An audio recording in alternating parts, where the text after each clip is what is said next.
अॼु जेको ही हाल जे तारीख़ में अजीब वाक़ियो पेश आयो है जंहिंमें असांजे सौच खे अदालत मां खंबियो हुयो ऐं जेको 11 बजे ताईं अदालत में मौजूदु रहियो आहे उन ते 10 बजे FIR कटी वई आहे।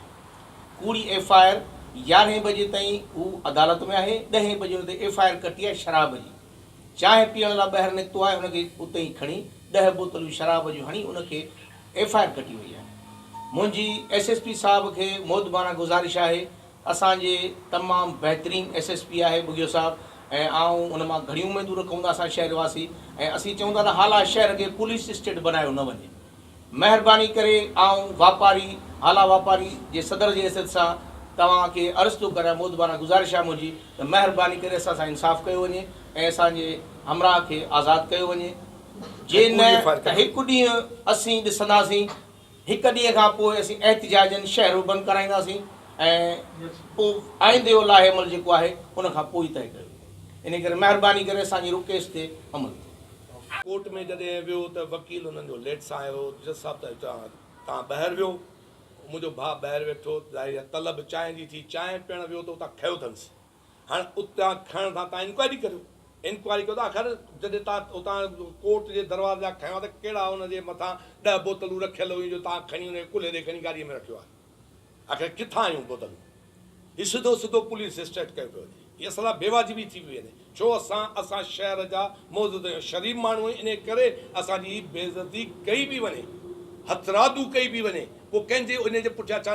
असीं त चऊं था, असीं त आला अदलिया खे बि था चऊं, सुप्रीम कोर्ट जे जज खे बि था चऊं त महिरबानी करे असांजी इंक्वायरी कयो त असीं केतिरा शरीफ़ आहियूं ऐं असां छा केॾी मंशात था खपायूं जंहिं ते असांजी हीअ इज़त उछलाई हुई आहे। असांजा 40 सालनि जो रिकॉर्ड कढी ॾेखारे असांखे पुलिस त असां कहिड़ा शराब खपाया आहिनि, असांजो रिकॉर्ड कढी ॾेखारे। मुंहिंजा पंहिंजा रिश्तेदार पुलिस में आहिनि, पर रिकॉर्ड असांखे कढी ॾेखारे त असां कहिड़ा शराब पिया खपायूं, कहिड़ी असां मंशात पिया खपायूं। असां हिननि जी इज़त कंदा आहियूं, पर असीं SP साहब बहितरीनु क़िस्म जो माण्हू आहे, असीं हुनखे रिक्वेस्ट था करियूं ख़ुदारा इन शइ जी इंक्वायरी कई वञे, इंक्वायरी कई वञे, ईअं न त हिनखे विसारियो वञे, इंक्वायरी कई वञे।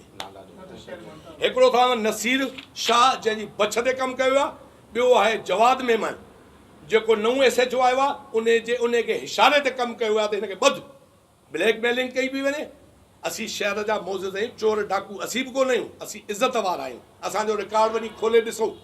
असीं वरी बि चऊं था, असांजो ऑफिसर आहे SSP साहब बहितरीनु नाइस क़िस्म जो माण्हू आहे, असीं उनखे रिक्वेस्ट था करियूं असांजी महिरबानी करे असांजी माना मालिकी कई वञे, न त सुभाणे परीं असीं पंहिंजो बाज़ार बंदि करे वेहंदासीं।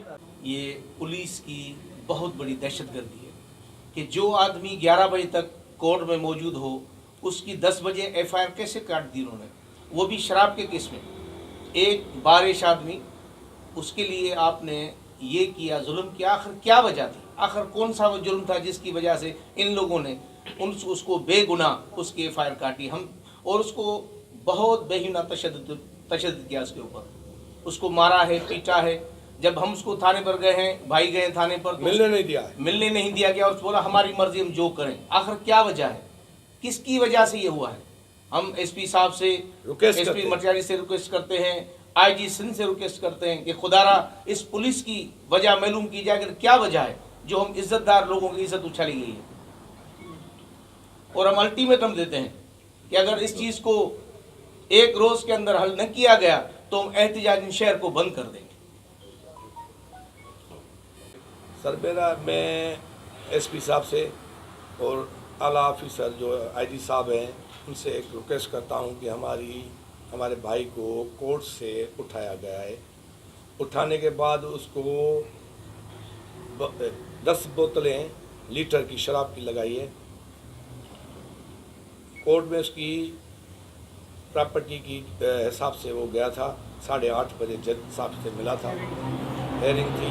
वकील हमारा आया नहीं था, वो बाहर बैठा। जज साहब ने बोला तुम बाहर बैठो, जज आएगा और वकील आएगा तो तुम्हारा मसला सुनेंगे। वो चाय पीने के लिए बाहर निकला है। अब कोर्ट में हर चीज़ चेक होती है। वो बाहर निकला, उसको लेके गए हैं और 10 बोतलें, 10 लीटर शराब की बोतलें लगाई है। मैं SP साहब से रिक्वेस्ट करता हूँ, हम इज़्ज़तदार हैं, सराफा बाज़ार का सदर हमारा बहनोई है, सारे सुनारे खड़े हैं आपके सामने। हमने कौन सी, आप इंक्वायरी करें कौन सी हम शराब बेचते हैं, कौन सी हम चीज़ें बेचते हैं। ये इज्जत हमारी इज्जत इन्होंने उतारी है और उसको FIR काट के चालान कर दिया 10 बजे। 11 बजे तक मेरा भाई कोर्ट में था, 10 बजे चालान कर दिया।